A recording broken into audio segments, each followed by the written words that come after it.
Yeah, you coming to Australia, so it's going to be awesome. I saw you last time you played. It was at Zakk Wylde, and it was a great show.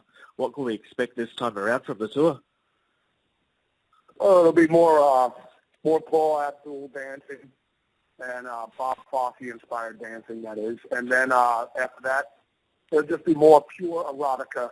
And then wrestling a couple grizzly bears and some great white sharks, and then rolling around in Black Label men's lingerie and making sure that our makeup doesn't run as we're sweating profusely with the Big Rock show. I'm looking forward to it, man. It's going to be awesome.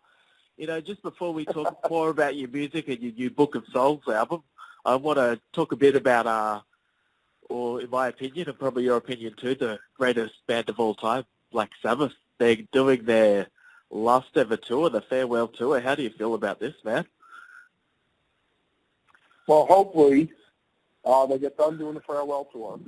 Yeah. And then right after that, we decide we still want to make another record and tour again. Hopefully that's what will happen. Yeah, I just can't imagine. Exactly. I mean, any day there's more Black Sabbath, there's always a good day. Oh, yeah. I'm sure they'll do something again.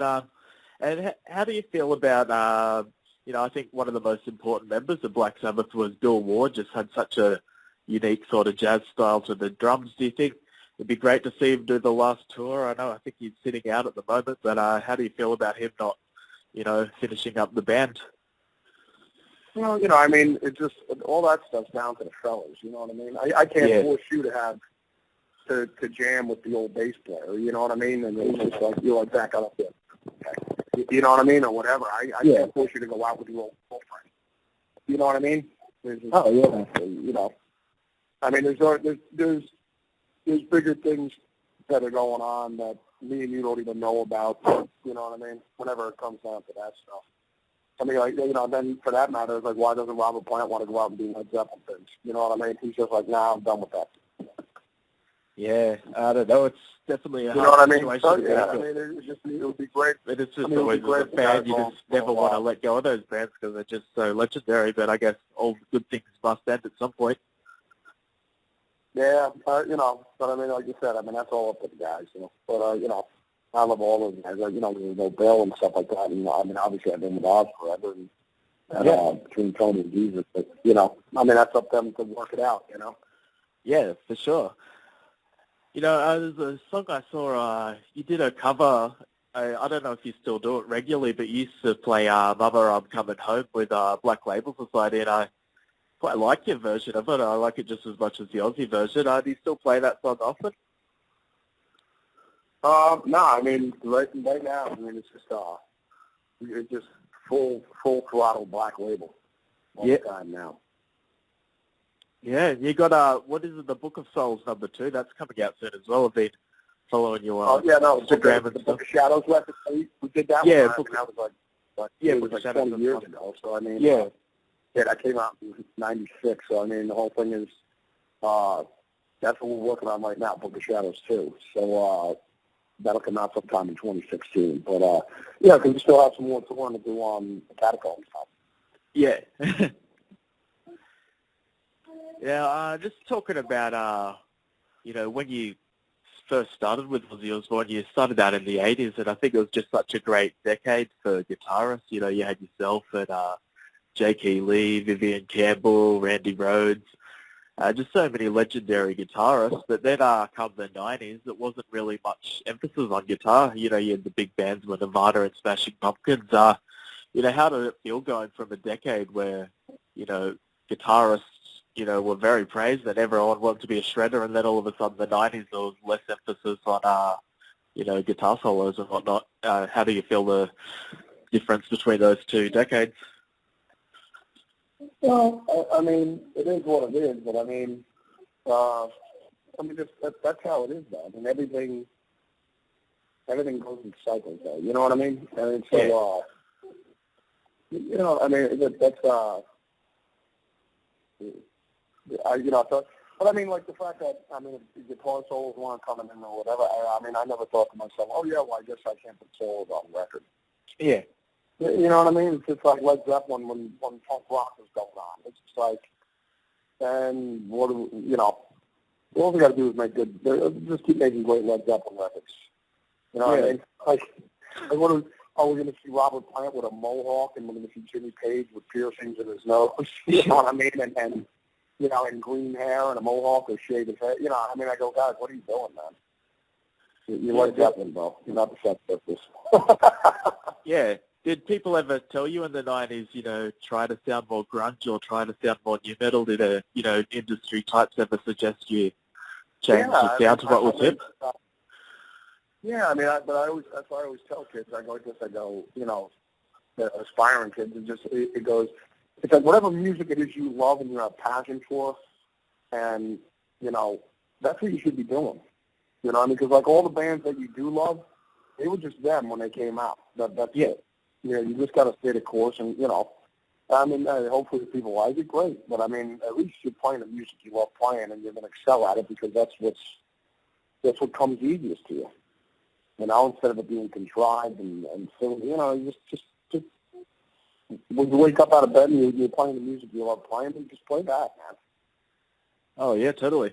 And I've actually collected a bit of some of your guitars. I've got your Epiphone Bullseye guitar, and I've got one of your overdrive pedals. But you've now actually got your own line of musical gear. It's called Wild Audio. Just how come you decided to, you know, stop playing for Gibson and, you know, start your own guitar line? Well, no, for me it was just the next progression. Yeah. Of where I'm at right now. You know, I mean, just like moving out of your parents' house and then you have your own place. So, yeah. I mean, I've been blessed with the fact that I've been with, you know, Gibson and Marshall and Dunlop for all these years since I first started with the Boss. So now it's just, you know, it's me and you, even McDonald's. I mean, to start our own burger franchise. And, you know, what you carry is all the quality and craftsmanship that was with the companies that I was with. And, you know, and not only that, you know, aside of endorsing it, I helped create stuff, and that was always the blast of it. So now I just get to create all the time. So it's great, man.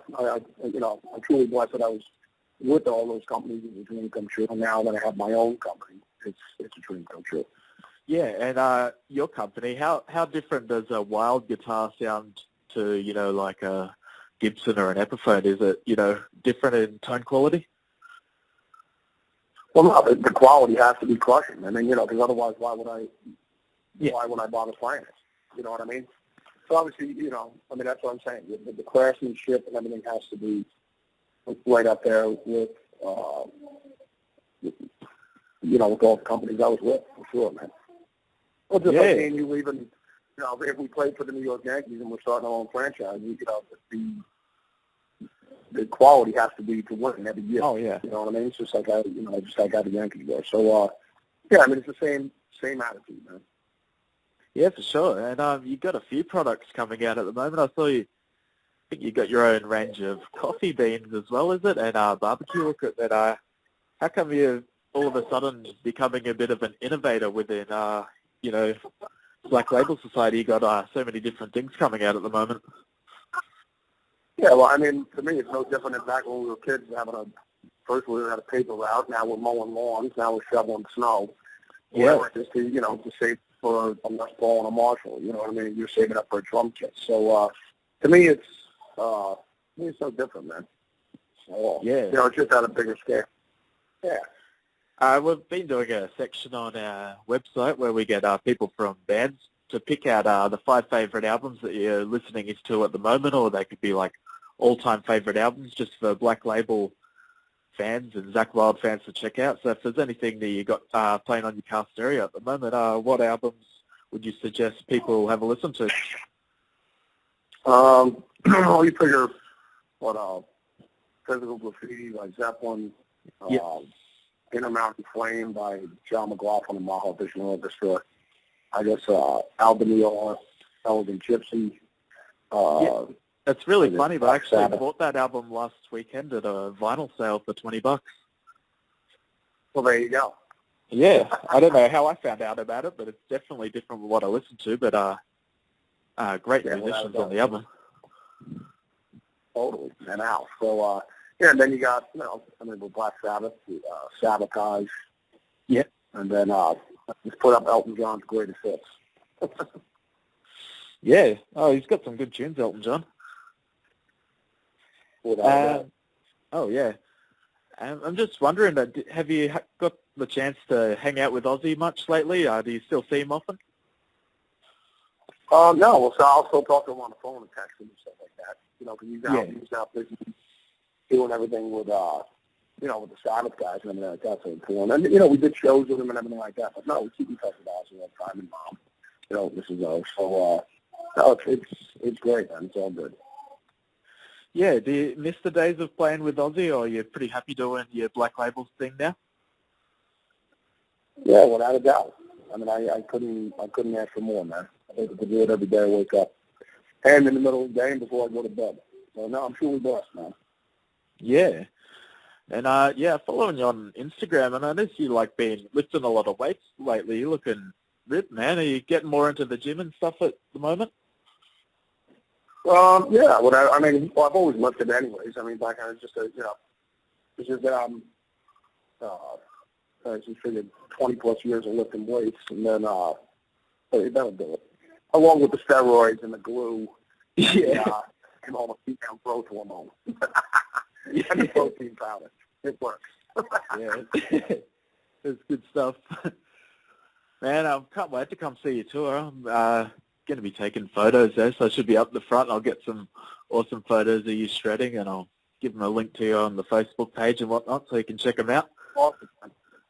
Yeah, good, brother. Yeah, thanks heaps for doing the interview. It's cool. Definitely one of my favorite guitarists of all time. One of the reasons I got into shredding, and I've got your equipment, and I've learned a fair few Aussie songs, so it's definitely a pleasure talking. Very cool. Rocking. Yeah.